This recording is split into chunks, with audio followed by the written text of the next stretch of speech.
Ça, j'ai fait ça pour un dirigeant russe, il était fou.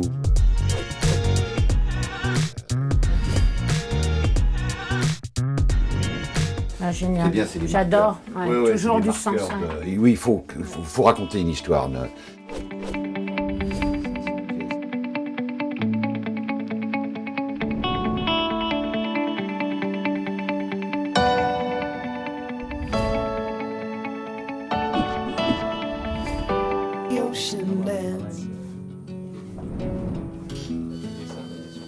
It's the tallest sound, the damn smallest crowd, but their hearts break loud.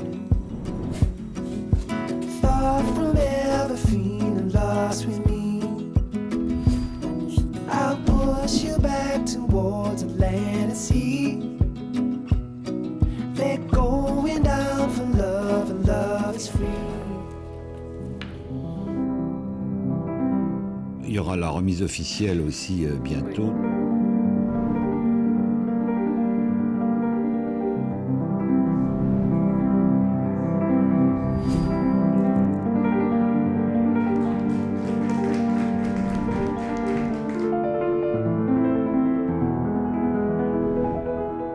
C'est le début d'une histoire. Ça devient l'objet d'art qui porte les valeurs, quoi.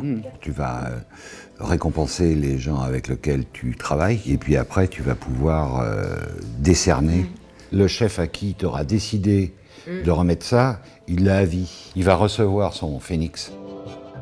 C'est une décoration, hein, c'est quelque chose qui se mérite. Quand elle est venue et qu'elle m'a parlé du phénix, j'ai trouvé que c'était une idée fabuleuse. C'est la renaissance. On a chacun dans nos vies des moments qui font qu'on est obligé de renaître et de redémarrer.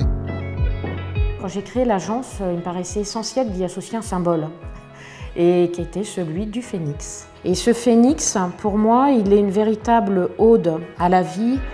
C'est vrai que l'agence, pour moi, elle est vraiment la naissance d'un projet personnel qui fait suite en plus à quelques épreuves majeures dans ma vie, c'est vrai. Le symbole du phénix s'applique aussi à tous ces chefs ou acteurs de la gastronomie qui ont eu la capacité en fait de se renouveler extrêmement vite, qui ont fait preuve de résilience et qui ont su montrer aussi leur côté créatif en renouvelant à la fois leur offre, sortir de leur zone de confort et montrer, je dirais, toujours en gardant leur même identité, une autre façon d'appréhender le métier. J'étais content de la voir parce que moi j'avais une très jolie relation avec son père. J'ai connu son père qui a été un des plus grands cuisiniers au monde. Et puis il y a une belle histoire qui s'est passée entre lui et moi, on s'est plu. C'est un personnage, il a toute sa vie par rapport à ses origines modestes, toute sa vie il a travaillé sur le pain.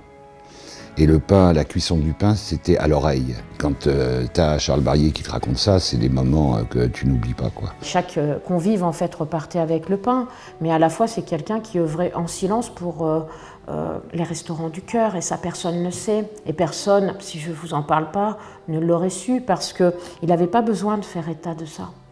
D'ailleurs, lui-même n'aimait pas beaucoup la communication. Je ne suis pas la fille de mon père à ce niveau-là. C'est une collection qui illustre pour moi les principales étapes de vie du restaurant de Charles Barrier, qui a été pour moi très inspirant, bien sûr, pour l'agence d'aujourd'hui. Il y a des dates un peu clés. Il y a la 1958, qui est l'année d'obtention du meilleur ouvrier de France. C'était pour lui le titre qui était dénué de toute vanité. Et 1968, pour moi, c'est la deuxième date clé. C'est l'année d'obtention des 3 étoiles du restaurant Charles Barrier. Et c'est vrai que, disons que ça restait le seul 3 étoiles historique du Val-de-Loire.